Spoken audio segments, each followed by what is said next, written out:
नमस्कार दोस्तों, मैं हूं विकास सक्सेना और आप देख रहे हैं हमारे YouTube चैनल हेल्थ रिसर्च 2.0। दोस्तों, हम ड्रेसिंग का थर्ड एपिसोड लेके आ चुके हैं और इस एपिसोड में हम बात करने वाले हैं कि एक ड्रेसिंग सेट में कौन कौन सा इंस्ट्रूमेंट होना जरूरी है। तो यहाँ पे सबसे पहले हम आपको बता देना चाहते हैं कि जो भी इंस्ट्रूमेंट का हम ड्रेसिंग में या स्टिचिंग में यूज करते हैं तो वो इंस्ट्रूमेंट स्टेराइल होना चाहिए। अगर कोई नर्सिंग स्टूडेंट है, हेल्थ वर्कर है या फिर हेल्थ से रिलेटेड जानकारी रखना चाहते हैं तो आप हमारे वीडियो को लगातार देखिएगा। हमारे वीडियो अगर आपको अच्छा लगे तो लाइक जरूर कीजिएगा। हमारे चैनल पे आप नए आए हैं तो हमारे चैनल को सब्सक्राइब कर दीजिएगा ताकि आपको आगे आने वाली वीडियोस लगातार मिलता रहे। तो यहाँ पे हम एक एक करके बात कर लेते हैं। ये मेरे सामने आप देख रहे हैं, ये हमारा ड्रेसिंग सेट है और इसको हम खोलते हैं और देखते हैं कि इसमें कौन कौन सा इंस्ट्रूमेंट होता है। तो सबसे पहला इंस्ट्रूमेंट जो होता है वो होता है हमारा स्पंज होल्डर।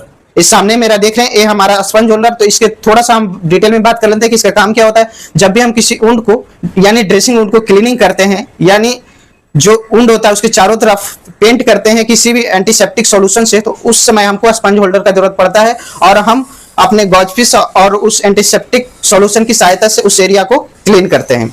दूसरा होता है आरटी फोर्सप। ये हमारा जो हाथ में आप देख रहे हैं ये है आरटी फोर्सप। एक कर्व होता है, ये आपको स्टेट में भी मिल जाएगा। इसके साइज अलग अलग का मिल जाएगा आपको। एक मीडियम साइज का आरटी फोर्सप है जो 4 इंच का है जिसकी लंबाई। तो ये आरटी फोर्सप है, इसका इस्तेमाल हम ड्रेसिंग में करते हैं। ये ड्रेसिंग का सबसे इंपॉर्टेंट इंस्ट्रूमेंट में से एक है। भी हम ड्रेसिंग करने जाते हैं तो बहुत बार ऐसा होता है कि उस ऊन में कुछ ऐसा पार्ट होता है जिसको काट के हमको हटाना जरूरी रहता है। तो उस समय हमको इस आरटी फोर्सप का जरूरत पड़ता है और इस आरटी फोर्सप से हम उस टिश्यू को होल्ड करते हैं और सीजर से काटते हैं। दूसरा इसका वर्क जो होता है वो हम आपको बता देते हैं कि दूसरा काम होता है इसका। जब भी हम किसी बंद जगह पे ड्रेसिंग करते हैं, यानी बड़ा सा ऊंड है और उसका ओपनिंग है, तो उस समय हमको इस आरटी फोर्सप का जरूरत पड़ता है और इस आरटी फोर्सप से हम उस टिश्यू को होल्ड करते हैं और सीजर से काटते हैं। दूसरा इसका वर्क जो होता है वो हम आपको बता देते हैं कि दूसरा काम होता है इसका। जब भी हम किसी बंद जगह पे ड्रेसिंग करते हैं, यानी बड़ा सा ऊंड है और उसका ओपनिंग बहुत छोटा है, तो अंदर मेरा हैंड नहीं जा सकता, इसलिए उस समय हम इस आरटी फोर्सप का इस्तेमाल करते हैं। या फिर कोई एक्सीडेंटल ड्रेसिंग है जिसको हम ड्रेसिंग करने जा रहे हैं, तो उस समय अगर पेशेंट को लगातार ब्लीडिंग हो रहा है, कहीं छोटा मोटा वेन ओपन है, तो उस वेन को हम इस आरटी फोर्सप से पकड़ने का भी काम कर सकते हैं। तो ये आरटी फोर्सप जो है ड्रेसिंग सेट का बहुत इंपॉर्टेंट पार्ट है। उसके बाद नेक्स्ट हम बात कर लेते हैं सीजर का। ड्रेसिंग सेट में दूसरा जो इंपॉर्टेंट इंस्ट्रूमेंट होता है वो है सीजर। मेरे हाथ में आप देख सकते हैं ये सीजर है, एक कर्व सीजर है आपका। ये अलग अलग टाइप का आपको सीजर मिल जाएगा, स्ट्रेट सीजर मिल जाएगा, सुचर कटिंग सीजर अलग अलग होता है। तो अभी मेरे पास एक कर्व सीजर है, तो हम आपको बता देते हैं कि सीजर का इस्तेमाल क्या करते हैं हम एक ड्रेसिंग में। तो जब भी हम किसी पेशेंट में, बहुत बार ड्रेसिंग में ऐसा होता है कि हमको स्टिच काटना होता है, स्टिच देना होता है, या फिर ड्रेसिंग में कुछ पार्ट ऐसा होता है जिसको काट के हटाना होता है, तब हम इस सीजर का इस्तेमाल अपने ड्रेसिंग में करते हैं। तो मैंने आपको बता दिया कि ये ड्रेसिंग सेट का बहुत इंपॉर्टेंट इंस्ट्रूमेंट है। इंस्ट्रूमेंट होता है हमारा ये नीडल होल्डर। ये हमारे हाथ में देख रहे हैं नीडल होल्डर है। ये नीडल को पकड़ने का काम करता है, आप नाम से भी अंदाजा लगा सकते हैं। तो जब भी हम किसी पेशेंट को ड्रेसिंग करने जाते हैं, अगर उसको सेकेंडरी सुचरिंग का जरूरत पड़ेगा, यानी फिर से कहीं पे टाका मारने की जरूरत पड़ गई, या फिर कोई एक्सीडेंटल पेशेंट है जहां पे हमको सुचरिंग करना है, तो इस नीडल होल्डर का हम इस्तेमाल सुचर का नीडल पकड़ने का काम करते हैं। तो ये भी ड्रेसिंग का एक पार्ट है ड्रेसिंग सेट का। तो ये हमारा नीडल होल्डर है, इसका आप ग्रिप देख सकते हैं।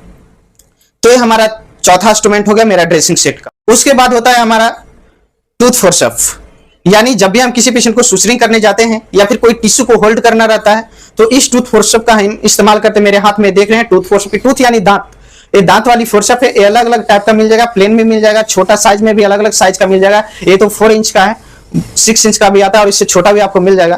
तो हम साइज अपने चॉइस अनुसार चूज कर सकते हैं जैसा वर्क करते हैं। तो इसका इस्तेमाल हम किसी भी टिश्यू को होल्ड करने में, या फिर जब भी किसी पेशेंट को हम सुचरिंग करते हैं या टाका मारते हैं, तो टिश्यू को होल्ड करने का काम इस टूथ फोर्सप से हम करते हैं। या फिर कोई ऐसा कंपोनेंट है जिसको हम पकड़ के बाहर रिमूव करना है उस ड्रेसिंग वुंड से, तब भी हम इस इंस्ट्रूमेंट का इस्तेमाल करते हैं। तो ये हमारा 5वां इंस्ट्रूमेंट हो गया एक ड्रेसिंग सेट का। यहाँ पे मैंने टोटल 5 इंस्ट्रूमेंट के बारे में बताया जो एक ड्रेसिंग सेट में होना बहुत ही इंपॉर्टेंट है। उसके बाद होता है एक बॉल। एक बॉल होता है ड्रेसिंग सेट में, जिसमें हम जो भी एंटीसेप्टिक सॉल्यूशन होता है उसको उस बॉल में रखते हैं, कलेक्ट करते हैं। तो हमारे ड्रेसिंग सेट में एक बॉल होना जरूरी है। आप मेरे स्क्रीन पे देख रहे हैं, ये है हमारा ड्रेसिंग सेट बॉल। इस बॉल का इस्तेमाल हम किसी भी लिक्विड को कलेक्ट करने में करते हैं। तो चलिए, यहाँ पे मैंने आपको एक ड्रेसिंग सेट के बारे में बता दिया कि एक ड्रेसिंग सेट में कौन कौन सा ड्रेसिंग इंस्ट्रूमेंट का जरूरत पड़ता है और एक ड्रेसिंग ट्रे में कौन कौन सा इंस्ट्रूमेंट होना जरूरी है। और मेरा सारा जो वीडियो होता है वो मेडिकल से रिलेटेड वीडियो होता है। मेडिकल पे ही मैं वीडियो बनाता हूँ और मेडिकल पे अभी मेरा जो अभी जो मेरा चल रहा है वो ड्रेसिंग पे मेरा चल रहा है वीडियो, और लगातार हमको लगता है अभी 15-20 दिन इस ड्रेसिंग पे वीडियो चलेगा, और एक एक करके मैं सारे ड्रेसिंग को कवर करूंगा, सारा टाइप बताऊंगा, और जैसे जैसे मेरे पास ड्रेसिंग का वीडियो आएगा वैसे वैसे मैं प्रैक्टिकली आपको करके दिखाऊंगा। तो आप हमारे वीडियो में लगातार बने रहिएगा। आज के लिए इतना ही के साथ, तब तक के लिए धन्यवाद, नमस्कार।